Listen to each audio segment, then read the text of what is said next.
Okay, this is kind of a surprise. Apparently tomorrow there might be a little small session for drones conducted by a Transport Canada employee talking to recreational flyers. So I was looking at this, I thought maybe I can attend this. And hopefully I can document it for everyone else to see as well again.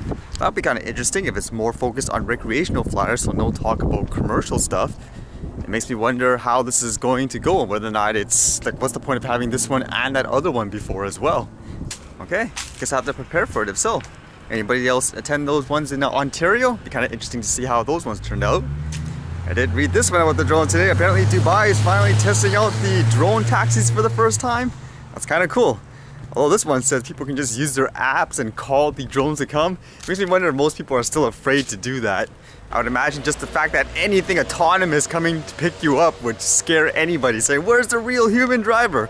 You guys were saying how for a smaller FPV drone, in terms of the wind when you're flying, it wouldn't be that bad because the mechanics and everything like that would be different. That actually made me read this today. It says this guy flew his camera drone onto, inside, and under a moving train. That's literally what the guy did. He flew his little small drone through the train, inside of it, and back out. It was kind of crazy actually in many ways. I think if I'm reading this correctly, the guy was partly sponsored in building that drone and he was using a GoPro Hero Session as the camera.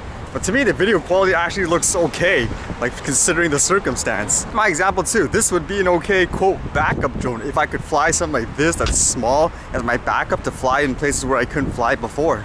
Usually with the controversy of videos like that, everyone says what he did was illegal and irresponsible. I don't know if that is the case where he is, but it made me wonder, like here in Canada, for example, let's say I had an under 250 gram drone and I flew it in the middle of downtown between the buildings.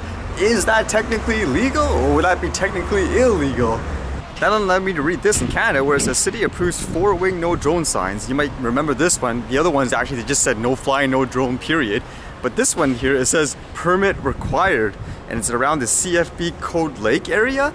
Apparently the controversy with that is, since it says permit required, they're gonna think people are gonna phone the wrong places every time when they should be phoning Transport Canada. They'll probably phone like all the lines in the city. I mean, it says here, during the initial request, council agreed that the sign needed a bit more information before they would allow them to be posted. The concern was if residents saw the signs and wanted more information, they would call the city Code Lake, thinking they were the ones who regulate the policy. And basically saying it's more, you should contact Transport Canada, so there's still gonna be a confusion. I don't know, is this a good thing or a bad thing? I just think it comes down again to education usually.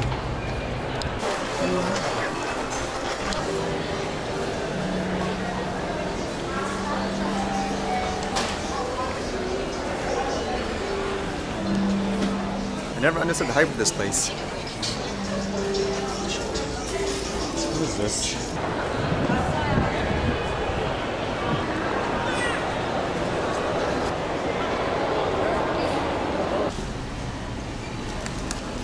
Actually makes me wonder if accidents are common when people try to reach the very top shelves when they're not tall enough. Right, this is an example of frugal shopping. $23.88 with $4 coupon, that's $19 for 18 kilograms of rice. Oh, just like that again, there goes all the light. But you're asking if I saw that FAA court case about the drones?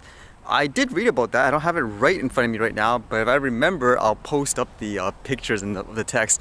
It was something to do about in a local area. They tried to put out all these rules about drones, I suppose, to register them, but somebody challenged it, and ultimately what resulted in the court case was that they said the FAA rules actually stand, not like what the city creates. So anything that the city creates, the FAA rules actually, I guess, overpower it. So I suppose in many ways that's supposed to be a landmark according to the articles anyways. I just found it here. It says, when it comes to drone regulations, the FAA's rules trump anything local governments conjure up. That's what a federal court in Massachusetts has proven when it ruled in favor of a commercial drone owner who sued the city of Newton over its drone ordinance. Like, I don't live in the US, but I'd assume that's a big deal, because I remember back then they had some kind of case saying people wanted drones to fly above a certain height, like they don't want it to fly below. So I guess in this case it would be, well, too bad, whatever the FAA makes, people should follow that guideline. That'd be kind of interesting if that's how it worked in Canada. So if I'm not mistaken, I mean, correct me if I'm wrong, if I was to transfer that here, it would be like saying if Transport Canada had this standard rule for drones, but this particular city says, no, I don't want you to fly within this height kind of thing, it doesn't matter because if Transport Canada says it, then that's the one that you go with. Actually, in many ways, as weird as it sounds, it's actually a lot easier and it makes more sense just for the average person to do something like that. I mean, even here in many ways it's kind of confusing. Like this park, they will allow you to do it, that park they don't. Why not just have like a universal rule in general? Like you could say that's the case for everything, like when it comes to pets or everything like that, but I'd rather have something more standard like that for in the air when you're flying. Common sense stuff. Be safe, don't try to like fly right into people. I just don't see why it needs to be that hard, honestly. And I haven't heard back from the DJI just yet, but I've been reading more posts. I mean, this one was kind of interesting. It says gimbal overload, and you guys know the theme by now, right? If the guy sends it in, what do they get in terms of response? Yep, you bet. Gimbal arm module, 2 hours of labor. But this guy was actually challenging it. Guys, what's kind of interesting though, it says, you must be adamant with DJI support. He sent the Mavic in and it had no more than 5 hours of flight time. He explained to them as he has there. And he said, look, the issue did not occur until he updated the firmware. So that's what he's trying to be insistent on. Like that's the issue. If that is the issue, they should cover it. Which is, that's one of the reasons too why I wanted to look at the logs to see what happened. Because if it is, for example, a software issue, then they should cover it, correct? For me, I'm still waiting. I mean, they had the supervisor basically say they'll take care of it. So still a few days until it's been technically a week. So hopefully that's still going good.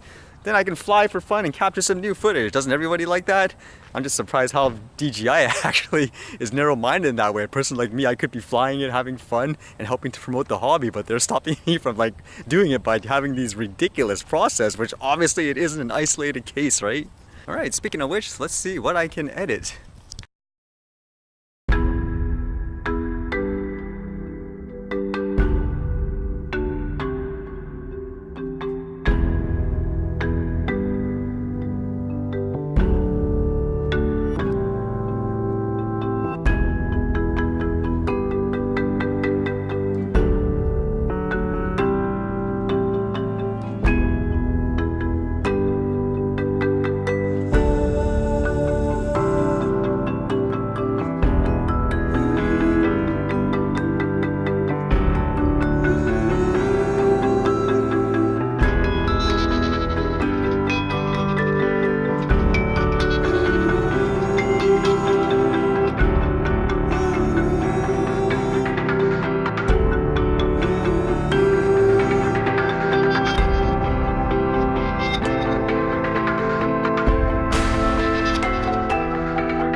Okay, guess I gotta prepare for that little meeting or whatever you want to call it tomorrow about the drones.